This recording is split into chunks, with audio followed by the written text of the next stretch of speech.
कि इस पूरे फसाने में जिसका जिक्र नहीं था पाकिस्तान का, उस पाकिस्तान को बातचीत में शामिल कर लिया गया है। पाकिस्तान एक इकलौता कंट्री है जिसके रिश्ते तीनों बड़ी ताकतों के साथ नॉर्मल है और अच्छे हैं।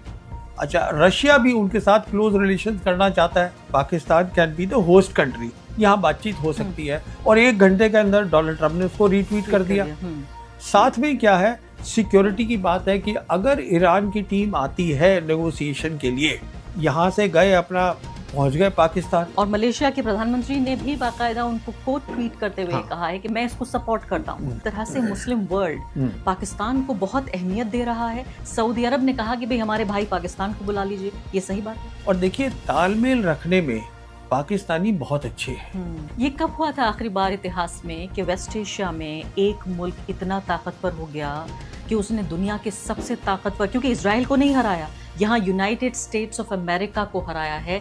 लड़ाई लड़ा था पाकिस्तान। सिमिलरली अब वेस्ट एशिया में बिना लड़ाई लड़े हुए लड़ाई लड़ रहा है ईरान, पर डोमिनेंस जो है मिलिट्री की वो चाइना की बनी। अमेरिका की शिकस्त होना इतनी बड़ी बात है, पाकिस्तान आके उनको सिक्योरिटी देता है। तो मुस्लिम दुनिया का नेता बनेगा एक शिया देश। आप जिम्मेदारी के साथ इसको। इजराइल को तो मैं कोई ताकत मानता ही नहीं। इजराइल ताकत है अमेरिका के कारण।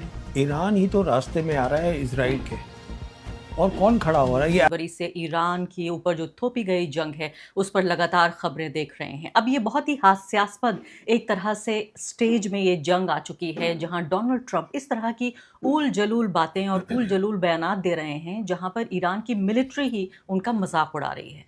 लेकिन इस दौरान जो एक बड़ी खबर है, जो मजाक नहीं है, वो ये कि इस पूरे फसाने में जिसका जिक्र नहीं था पाकिस्तान का, उस पाकिस्तान को बातचीत में शामिल कर लिया गया है टर्की, इजिप्ट, ओमान के साथ साथ, कि अब यूनाइटेड स्टेट्स और साथ साथ ईरान के बीच एक तरह की कोई संधि कराने की कोशिश हो रही है, जिस संधि से ईरान इनकार कर रहा है। दूसरी बड़ी बात कि पाकिस्तान जो भारत का पड़ोसी देश होने के साथ साथ हम उसे तथाकथित दुश्मन देश भी कहते हैं। मोदी जी हमारे खामोश सिर्फ तूफान का नज़ारा कर रहे हैं दूर से, और उधर हम देख रहे हैं कि पाकिस्तान की सरकार, पाकिस्तान की सेना एक तरह का बड़ा स्टेक होल्डर बन गई है। एक ऐसे इवेंट में, मैं इसको इवेंट खास कर जानबूझ के कह रही हूँ, एक ऐसी घटना में जो शायद पिछले 10 साल की सबसे महत्वपूर्ण घटना है। मुझे ये बताइए कि क्या जंग खत्म हो चुकी है? इससे पहले कि मैं संधि की बात पर आऊँ, इज द वॉर ओवर? देखिए, एक बहुत बड़ी फेज खत्म हो चुकी है लड़ाई की, और उस फेज में सीधी जीत ईरान की हुई है। मैं क्यों कह रहा हूँ एक बड़ी फेज खत्म हो चुकी है, क्योंकि अगर अभी कुछ बातचीत नहीं हुई तो हम एक खतरनाक फेज में चले जाएंगे। उसमें क्या होगा, ईरान क्या करेगा, स्टेट ऑफ हर्मोज, और ये सब बता चुके हैं कि हम करेंगे, स्टेट ऑफ हर्मोज और रेड सी जो है, पर्शियन गल्फ और रेड सी, वो उसमें पूरा ट्रैफिक बंद कर देंगे। फिर जो हुतीज हैं, वो जो अंडर सी केबल्स जाती है इंटरनेट की, वो स्टेट ऑफ हर्मोज से जाती है। 30% वर्ल्ड की इंटरनेट केबल वहाँ से जाती है, जो इंटरनेट प्रोवाइड करती है मिडल ईस्ट को, कुछ पोर्शंस है साउथ एशिया के, और कुछ पोर्शंस है यूरोप को, तो वो उसको काट सकती है। हमारा देश भी शामिल है उसमें? तो उसमें नहीं, हमारे देश में थोड़ा अलग है, हिसाब किताब रखा हुआ हमने, तो वो उसको भी काट सकती है, वो निकल जाएगा। तो आप समझ लीजिए कि वो सारी जो सब कुछ आजकल इंटरनेट पे होता है, बिजनेस, फाइनेंसेस, सब खत्म हो जाएगा।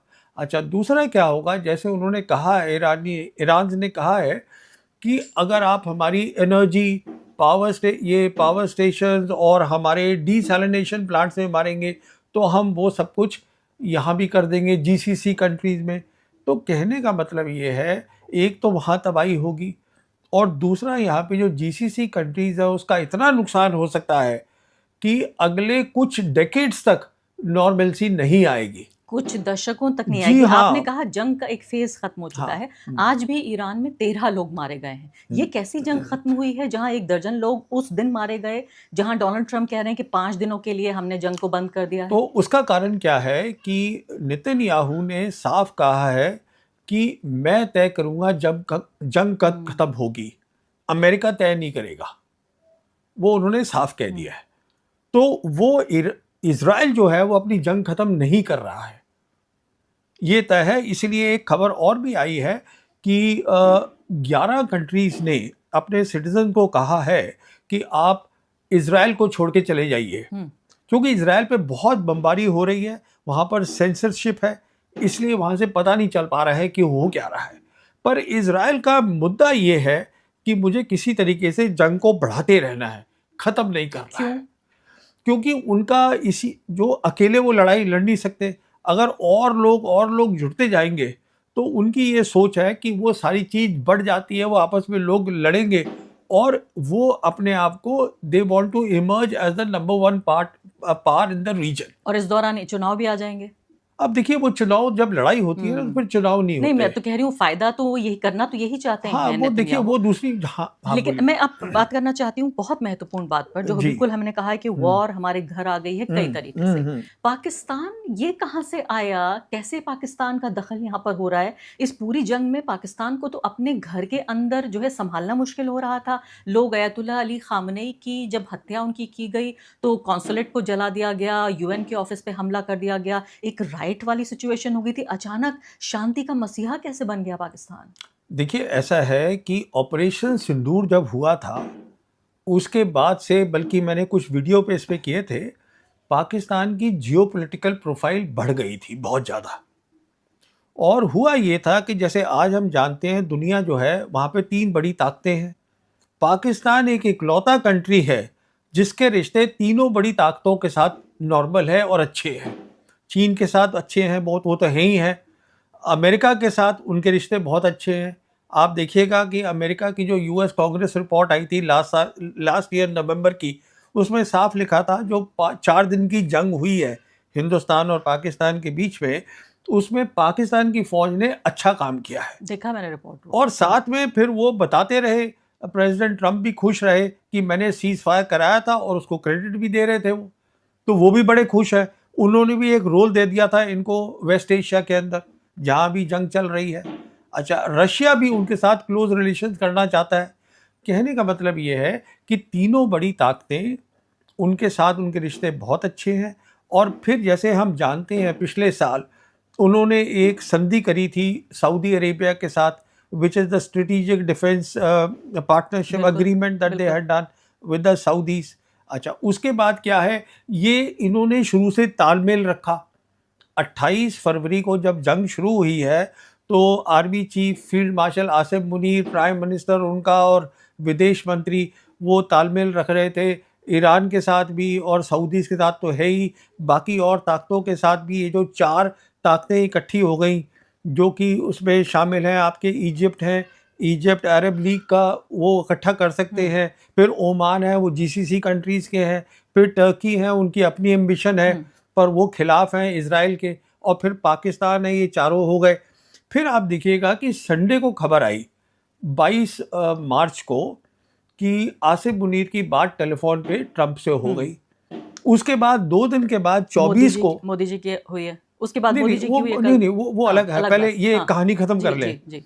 तो ये कहानी क्या है उन्होंने उसको, रीट्वीट किया उसको। हाँ, उसके बाद क्या हुआ, 2 दिन के बाद जो उनके प्रधानमंत्री हैं उन्होंने लिख दिया कि अगर तैयार हैं ईरान और अमेरिका तो हम अपनी जो है Pakistan can be the host country, यहाँ बातचीत हो सकती है। और 1 घंटे के अंदर डोनाल्ड ट्रंप ने उसको रीट्वीट कर दिया। तो ये चीज़ें शुरू हुई हैं ऑपरेशन सिंदूर के बाद। ऑपरेशन सिंदूर में हमारा जो रहा, जो नहीं करना चाहिए था, और मैं उस शुरू से कह रहा था, इसलिए नहीं करना चाहिए था कि मुझे कोई परेशानी है, इनकी प्रोफाइल बड़ी है, मुझे उससे कोई परेशानी नहीं है। मुझे परेशानी है कि हमको दोनों मुल्कों को साथ रहना है, पर वो एक अलग कहानी है। पर ये सारी बात वहाँ से शुरू हुई है। अच्छा, फिर एक तो इनकी तीनों बड़ी ताकतों के साथ रिश्ता अच्छा है, साथ में क्या है, सिक्योरिटी की बात है कि अगर ईरान की टीम आती है नेगोशिएशन के लिए तो वो कहीं जिनीवा तो जा नहीं सकती, ये लैंड बॉर्डर है, यहाँ से गए अपना पहुँच गए पाकिस्तान और ईरान का एक वो भी मिलता है कनेक्शन, उनका एग्जैक्टली बॉर्डर भी मिलता है। तो कहने का मतलब ये है कि ये बेस्ट जगह थी दोनों लिहाज से अगर आप देखिए। जी हाँ, और मलेशिया के प्रधानमंत्री ने भी बाकायदा उनको कोट ट्वीट करते हुए कहा है कि भाई हमने उनके प्रधानमंत्री का बयान सुना है और मैं इसको सपोर्ट करता हूँ। तो ऐसा लगता है मुझे कि एक तरह से मुस्लिम वर्ल्ड पाकिस्तान को बहुत अहमियत दे रहा है। तो ये बताइए कि ऑपरेशन सिंदूर से ईरान की जंग का क्या लेना देना? आपने एक बार ये कनेक्शन बताया था कि ऑपरेशन सिंदूर नहीं होता तो सऊदी अरब के साथ ये डील नहीं होती और सऊदी अरब और पाकिस्तान इतने नज़दीक नहीं आते। यहाँ पर कई वेस्टर्न अखबार हैं जो लिख रहे हैं कि पाकिस्तान को ये रोल दिलाने में अमेरिका के साथ उनकी जो कुर्बत है, जो नज़दीकी है, वो तो शामिल है ही यूएस की, लेकिन सऊदी अरब ने कहा कि भाई हमारे भाई पाकिस्तान को बुला लीजिए। ये सही बात है? देखिए, सऊदी अरब जो है वो इस समय है दूसरी तरफ, वो है अमेरिका के बिल्कुल। साथ। पर सऊदी अरब का जो रिश्ता है, अभी तो इनका एग्रीमेंट हुआ है, पर ये तो बहुत पुराना है। सऊदीज का और पाकिस्तानियों का कोई नया तो है नहीं। अच्छा, अभी साथ में क्या है कि क्योंकि ऑपरेशन सिंदूर में जियोपॉलिटिकल प्रोफाइल बढ़ी, और देखिए तालमेल रखने में पाकिस्तानी बहुत अच्छे हैं। जैसे हमने देखा कि जब उनको मौका मिला, जब सीज फायर की बात आई, तो उन्होंने फॉरेन क्रेडिट दे दिया प्रेसिडेंट ट्रंप को कि हाँ आपने सीज फायर कराया है। तो वो तालमेल भी अपना अच्छा रख लेते हैं सब लोगों के साथ। तो और फिर न्यूक्लियर वेपन स्टेट है, मुस्लिम कंट्री है, मिलिट्री पावर में भी ताकत आप है। तो बड़ी अच्छी बात कह रहे हैं कि चापलूसी अगर कर दें डोनाल्ड ट्रंप की, तो आप कह रहे हैं तालमेल ना ना तथाकथित ना रूप ना से ना अच्छा ना कह रहे हैं। देखिए, आपने मुझसे पिछले इंटरव्यू में जब मैंने कहा कि भाई मोदी जी ये नहीं कह रहे हैं कि खामनेई की हत्या कर दी, या हाँ जब हाँ तेल हाँ खरीदने के लिए हाँ हमें हाँ इजाजत दे दी रूस से, तो आप कह रहे हैं मोदी जी गुलाम बन गए। मोदी जी झुकेंगे तो आप कहेंगे गुलाम बन गए, अगर नहीं झुक रहे हैं तो आप कह रहे हैं रिश्ते बनाने ना नहीं ना ना आते। ना ना ना आप इस बात को थोड़ा समझिएगा। डोनाल्ड ट्रंप है, उनको ना तो कोई स्ट्रैटेजी आती है, ना उनको जियोपॉलिटिक्स समझ में आती है, ना मिलिट्री समझ में आती है। He is a deal maker, उसको अपनी तारीफ चाहिए, और प्रेसिडेंट है अमेरिका के।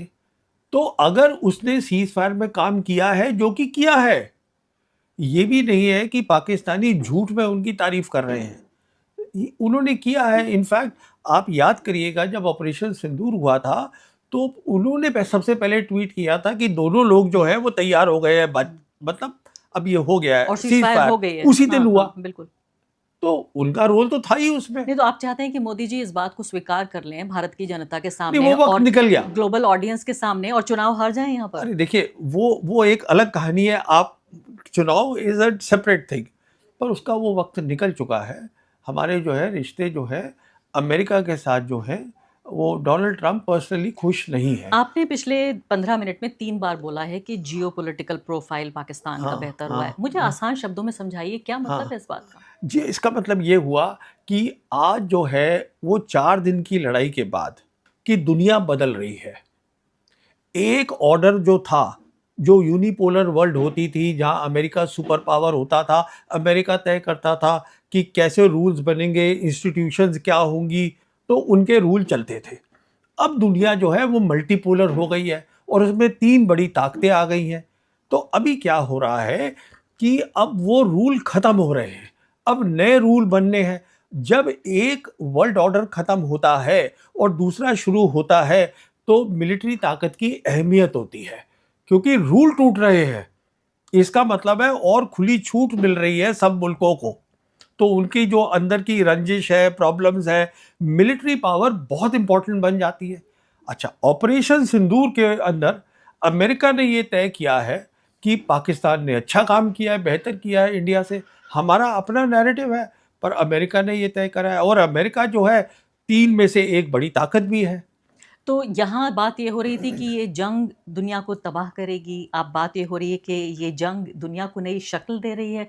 न्यू वर्ल्ड ऑर्डर को अगर मैं हिंदी में ट्रांसलेट करूँ तो हमें नई दुनिया मिल रही है, नई दुनिया या दुनिया की नई तरतीब मिल रही है हमें। देखिए, एक बहुत बड़ी चीज़ हो रही है।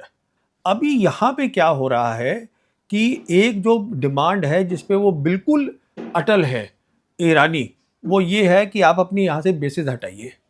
तो जो बेसिस थी अमेरिका की, जब यूनिपोलर वर्ल्ड थी, जो हिफाजत दे रही थी इन सब जीसीसी कंट्रीज को, वही आज कमजोरी उनके बन लिए गई है, खतरा बन गई खतरा है। बन गई तो है वो। अभी क्या होगा? वो हटेंगे ये बेसिस? अब उनकी डिमांड है ये, वो कहते हैं हम बात नहीं करते इसके बिना। अच्छा, इससे क्या होगा अगर ये हटेंगी, जो कि हटेंगी? ये आप कह रहे हैं बेसिस हटेंगे। हाँ, तो मुझे लगता है पहली, आप पहले सिक्योरिटी एक्सपर्ट होंगे जो इतने एक डेफिनेटिव और एक टोन के आगे साथ। सुनिए आप बात। तो एक तो उनकी ताकत ये थी। अब जितने भी हैं इनके अपने एलाइज हैं, साउथ कोरिया है, जापान है, अब वो सब सोचेंगे कि अगर भाई ये खतरा हमारे लिए बन रहे हैं, तो हमें अपनी ताकत खुद बढ़ानी है, मिलिट्री ताकत। देल गेट मिलिटराइज्ड। तो सब कुछ बदल गया। तो अच्छी बात है। नहीं, कहने का मतलब यह एक ऑर्डर खत्म हो रहा है। बात अच्छी की नहीं है। अमेरिका की जो 2 ताकतें हैं, एक तो उनकी मिलिट्री ताकत मिलिट्री और थी, दूसरी फाइनेंशियल। ताकत है उनकी कि जो डॉलर है वो रिजर्व करेंसी है दुनिया की, वो बिल्कुल। कैसे था? वो ऐसे बना कि 1974 में अमेरिका ने ये एक संधि करी सऊदी अरेबिया के साथ। उसके बाद फिर जीसीसी कंट्रीज आई और ओपेक कंट्री आई। तो डील क्या करी गई कि आप जो अपना तेल है, ऑयल एंड गैस, उसको आप अमेरिकन डॉलर्स में बेचिएगा। ये डील हो गई और हम उसके बदले में आपको सिक्योरिटी देंगे। वो भी खुश कि हाँ ठीक है, ये हो गया। उसको हम पेट्रो डॉलर बोलते हैं। पेट्रो डॉलर क्यों बोलते हैं कि अगर सारी दुनिया को आज जो है स्टेट ऑफ हॉर्मुज़ से 20% ऑयल दुनिया का वहां से निकल रहा है, सबको तेल चाहिए वहां जीसीसी कंट्रीज का, इसका मतलब उनके पास डॉलर होने चाहिए। अगर डॉलर रखेंगे, वो डॉलर रखते थे, अब वो रिजर्व करेंसी बन गई। अगर वो टूटती है आज, और वो कैसे टूट रही है, जैसे कि अब ईरानियन ये कह रहे हैं कि सबसे पहले हम ये चाहते हैं कि अब वो पेट्रो डॉलर की जगह पेट्रो युआन हो। Yuan, right. जो उनकी दो स्ट्रेंथ्स हैं वो दोनों टूट रही हैं।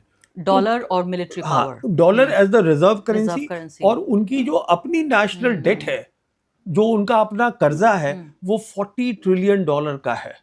और वो तभी हो सकता है, उसको बैलेंस करा जा सकता है, जबकि क्या हो रहा था कि जब पेट्रो डॉलर में ये सऊदी और ये सब जीसीसी बेच रहे थे, जो इनका सरप्लस पैसा होता था, वो भी अमेरिका ने कहा कि तुम हमारे ट्रेजरी बॉन्ड्स में इन्वेस्ट करो। तो मैं जरा सी हमारे देर में स्टॉक नए वर्ल्ड ऑर्डर पे आती हूँ, हाँ, लेकिन हाँ। लेकिन उससे पहले मैं ये पूछना चाहती हूँ कि अभी जो संधि की बात हो रही है, जिसमें पाकिस्तान तथाकथित रूप से हीरो बनने की कोशिश कर रहा है, इंसाफ का, शांति का वो मसीहा, जिसे हम ये कहते हैं कि भाई ये तो टेररिस्तान है, हमें जो है टेररिज्म का प्रायोजक है, भारत में टेररिस्ट भेजता है, ये तमाम चीज़ें हम कहते रहे। और हम चाहते थे सिंदूर के बाद कि पाकिस्तान को अलग थलग कर दिया जाए, पाकिस्तान को दुनिया में आइसोलेट किया जाए। हमने पूरा जत्था भेजा मेंबर ऑफ पार्लियामेंट्स का, पूरी दुनिया में लोगों को भेजा और ये कन्विंस करने की कोशिश की कि पाकिस्तान एक ख़राब मुल्क है। वो सब तो हमारे सामने काम नहीं आ रहा है। मुझे ये बताइए फिलहाल कि जब ये संधि तैयार ही नहीं हो रहा है ईरान, तो फिर क्या बातचीत हो रही है? देखिए, ऐसा होता है कि आपको ये भी पता चला होगा, जो रिपोर्ट आई है कि अमेरिका ने कहा है हम बात करने के लिए तैयार हैं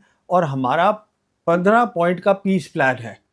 अरे भाई, जो जीती हुई होती है साइड, वो बताएगी कि मेरा प्लान क्या है, कि जो चाहती है कि अच्छा आप सोचिए, अमेरिका आज क्यों चाहता है बात करना?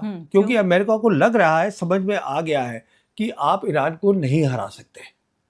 ये समझ में आ गया उनके, इसलिए वो यहाँ से निकलना चाहते हैं। ये कब हुआ था आखिरी बार इतिहास में कि वेस्ट एशिया में एक मुल्क इतना ताकतवर हो गया कि उसने दुनिया के सबसे ताकतवर, क्योंकि इजराइल को नहीं हराया, यहाँ यूनाइटेड स्टेट्स ऑफ अमेरिका को हराया है। आप मुझे बताइए कि ये कब हुआ था इतिहास में और आप इसको कितनी बड़ी घटना मानते हैं? तो ऐसा है, ये पहले हो भी नहीं सकता था, और उसका कारण ये है, जैसे मैं आपसे कह रहा हूँ, आज 3 बड़ी शक्तियाँ हैं, एक नहीं है।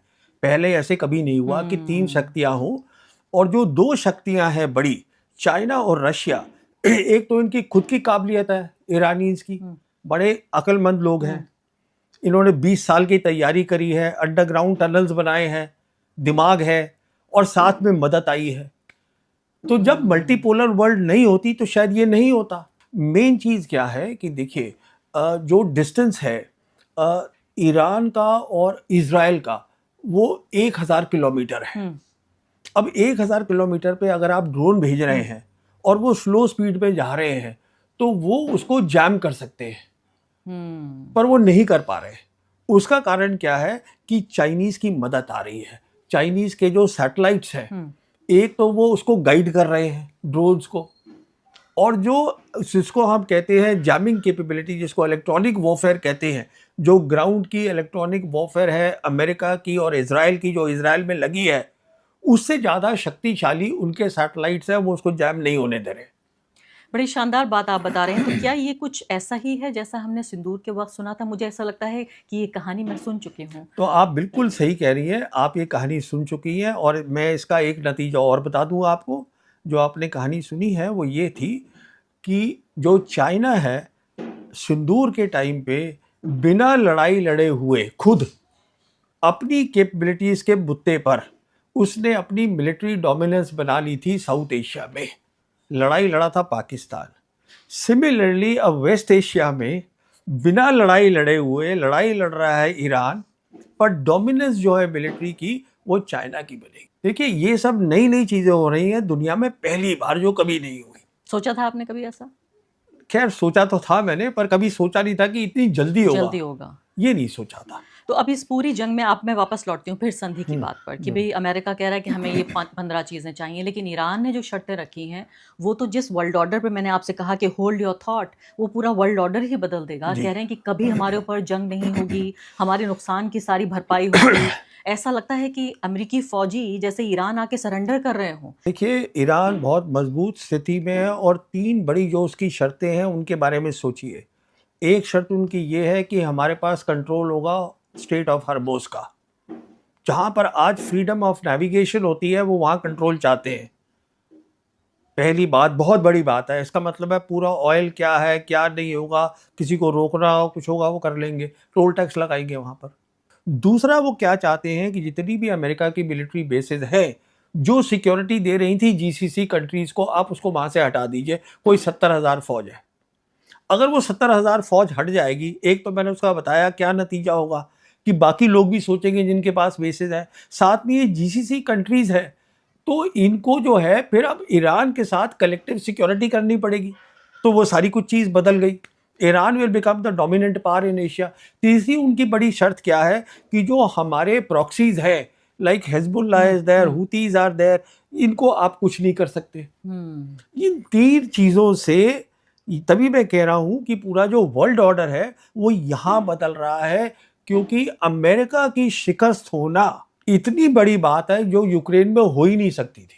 इसको आप समझिए, आपके दर्शकों के लिए बता तो रहा आप हूँ। ये कह रहे हैं कि पूरा वेस्ट एशिया बदल रहा है, अमेरिका का जो इक्वेशन है पूरी दुनिया के साथ वो बदल रहा है, और मुझे तो लग रहा है साउथ एशिया भी बदल रहा है। तो अब उसके साथ साथ सबसे बड़ी बात क्या हो रही है कि जब ये सब कुछ होगा, ये दोनों अमेरिका का जो है इकोनॉमिक जो है पकड़ है, मिलिट्री पकड़ है, वो कमज़ोर होगी।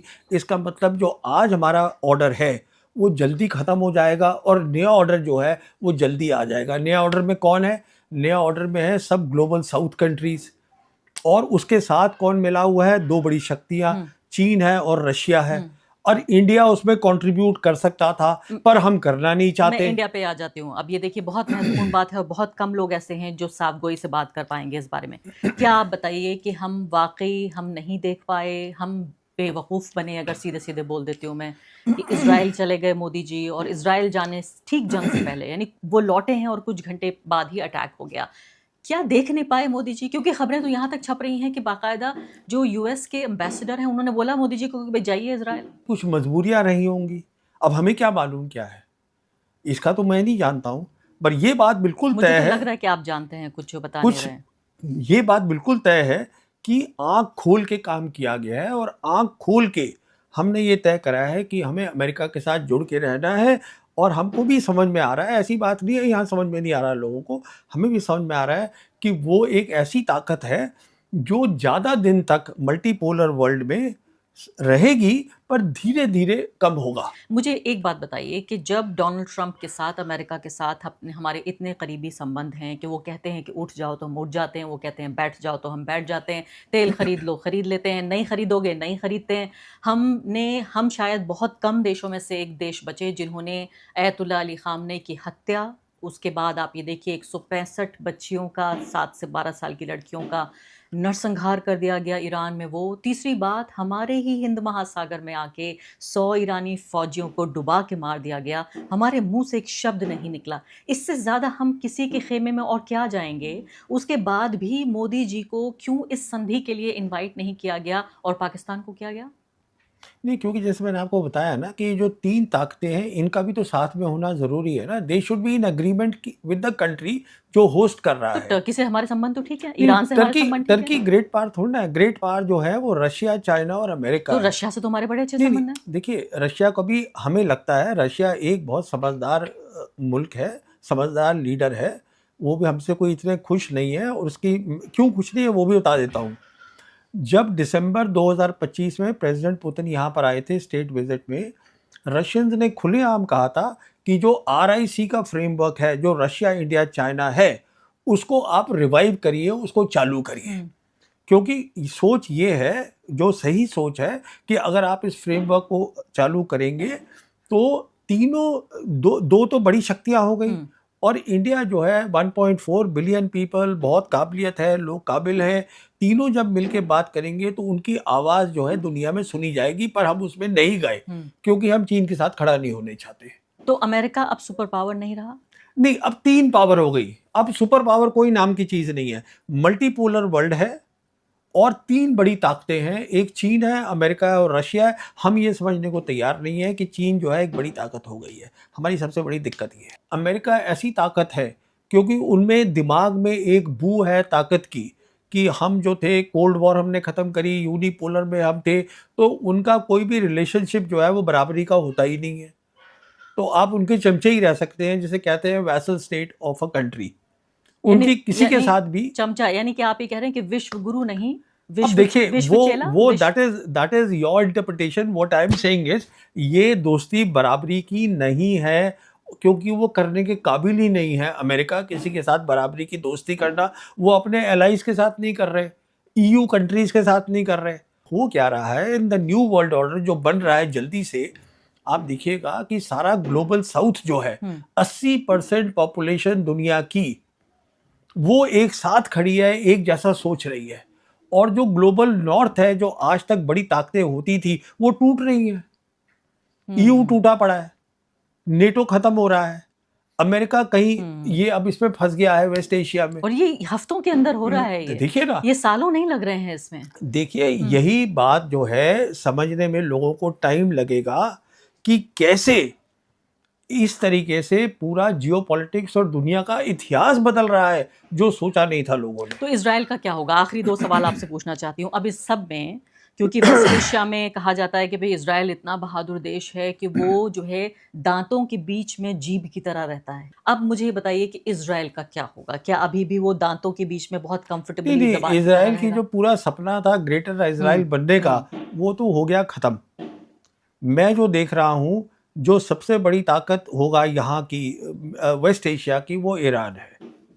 अच्छा, हाँ, वो अगर सऊदी अरब नहीं, सऊदी अरब नहीं होगा, क्योंकि सऊदी अरब का भी तो ये कंपटीशन रहता है ना। अरे साहब देखिए, वो वक्त चला गया, वो वक्त ऐसे चला गया। जो सऊदी हैं, सऊदी के पास तेल है, सऊदी के पास गैस है। अगर सऊदी के पास दिमाग होता नहीं, सोचिए आप, तो सिक्योरिटी भी अपनी कर लेते। फौज तक नहीं है उनके पास अपनी। नहीं देखिए, पर वो अभी क्या करते हैं, अमेरिका जाते हैं, वहां से F-35 खरीद लिया, वो क्या करेगा उसका पता नहीं। सिंस 1970s पाकिस्तान आके उनको सिक्योरिटी देता है। तो कहने का मतलब ये है कि यही मैं सोचता हूँ कि कहाँ ईरानी जिनका इतना दिमाग है और शातिर लोग हैं, और कहाँ ये सारे अरब्स जो हैं, अगर इनमें दिमाग हो तो मुस्लिम दुनिया का नेता बनेगा एक शिया देश। आप जिम्मेदारी के साथ इसको कह रहे हैं? नहीं, देखिए एक बात मैं आपको और बताऊं इस बारे में, ये इतने समझदार लोग हैं, they don't talk of Shia. अभी जैसे इनकी लड़ाई हो रही है, they are talking of Muslim. तो कहने का मतलब ये है कि वो समझ रहे हैं इस बात को कि मुस्लिम वर्ल्ड को एक साथ लाना है, उसको तकसीम नहीं करना है। ये एक बहुत बड़ी ताकत लेकिन है। ये तो सेक्ट जो है, ये तो बहुत बड़ा डिवाइड है, इसको कहने भर से खत्म थोड़ी हो जाएगा। नहीं, अब ठीक है वो नहीं होगा, पर कम से कम जो हमारी जियो पॉलिटिक्स है उसमें तो खत्म हो जाए या कम हो जाए। आप रियल वर्ल्ड में आइए। रियल वर्ल्ड आज ये है कि ईरान को मदद कर रही है 2 कंट्रीज, समझे ना, चाइना और रशिया, जो बड़ी ताकतें हैं। तो वो थोड़ा ना कि वो मुस्लिम है दोनों। तो अब आखिरी बात मुझे बताइए कि अगले आने वाले हफ्तों में आप क्या देख रहे हैं, क्या होने वाला है इस जंग? तो देखिए, मुझे जो दिख रहा है, अभी ये बातचीत होगी कि नहीं होगी, ये सब डिपेंड करता है। जो बात हो रही है वीकेंड की, वो डिपेंड करता है कि ईरान आता है कि नहीं आता है। अमेरिका तो तैयार है, वेन्यू भी तय हो गया है, किसी को दिक्कत नहीं है। 2 बड़ी ताकतें भी कह रही हैं हाँ बात होनी चाहिए, क्योंकि कोई भी नहीं चाहता कि अब हम दूसरी तरफ चले जाएं, जिसे कहते हैं क्रॉसिंग द रूबिकॉन। जैसे मैं आपको बता रहा था कि एक अलग फेज में चली जाए लड़ाई, जिससे कि सारी तबाही हो, सबको नुकसान हो जाए, पूरा दुनिया को नुकसान होगा, तेल का होगा, गैस का होगा, लाइफ तितर बितर हो जाएगी। कोई नहीं चाहता ये। तो कहने का मतलब ये है, ये तभी हो सकता है अगर जो ईरान कह रहा है उस पर आप थोड़ा सीरियसली अमेरिका सोचे, और साथ में कोई ट्रस्ट तो है नहीं, ईरानी बिल्कुल ट्रस्ट नहीं करते इसको। अमेरिका इज़राइल को भी को। नहीं करते और अमेरिका को भी हाँ, नहीं नहीं, करते। इसराइल को तो हाँ, आप छोड़ दीजिए हाँ। ना। इसराइल को तो मैं कोई हुँ, ताकत मानता ही नहीं। हुँ, इसराइल ताकत है अमेरिका के कारण। हुँ, इसराइल को छोड़ दीजिए आप। हुँ। आप बात करिए अमेरिका की। बिल्कुल आखिरी बात, क्या आपको लगता है कि कहीं न कहीं मैं जानती हूँ मैं भी इसमें ज़्यादा विश्वास नहीं रखती, लेकिन उसके बावजूद कहना तो पड़ेगा कि क्या कोई इंसाफ़ हो रहा है ये फ़िलिस्तीनी नागरिकों के साथ भी, जब ये ईरान को हम जीतते हुए देख रहे हैं, कि ईरान अपने लिए भी लड़ रहा है, आईआरजीसी ने कहा तो, लेकिन एक एक ह्यूमैनिटेरियन इंसान होने के नाते मैं ये भी देखना चाहती हूँ, क्या वाक़ई इंसाफ़ हो रहा है जिन 1 लाख लोगों को मार दिया गया? देखिए, ऐसा है कि ईरान जो है, ईरान ही तो रास्ते में आ रहा है इसराइल के। और कौन खड़ा हो रहा है? ये हुँ, अरब्स तो नहीं खड़े हो रहे। हुँ, ये चुपचाप बैठे हुए हैं। इनको अपना है कि हम ठीक-ठाक कर हुँ, लें। ये तो कुछ भी नहीं बोल रहे। हुँ, ऊपर-ऊपर से बोल दिया, बिल्कुल, काम खत्म हो गया। बिल्कुल। ईरान ही ये एक। थी आज की वीडियो। अगर आप भारतीय मीडिया का रिएक्शन देखना और सुनना चाहते हैं तो वी रिएक्शन चैनल को सब्सक्राइब करें और बेल आइकन को प्रेस करें ताकि नए आने वाली वीडियो का नोटिफिकेशन आपको मिल सके। और इसके अलावा आप हमें टिकटॉक और फेसबुक पर भी फॉलो करें। नेक्स्ट वीडियो के लिए मिलते हैं। अल्लाह हाफिज़।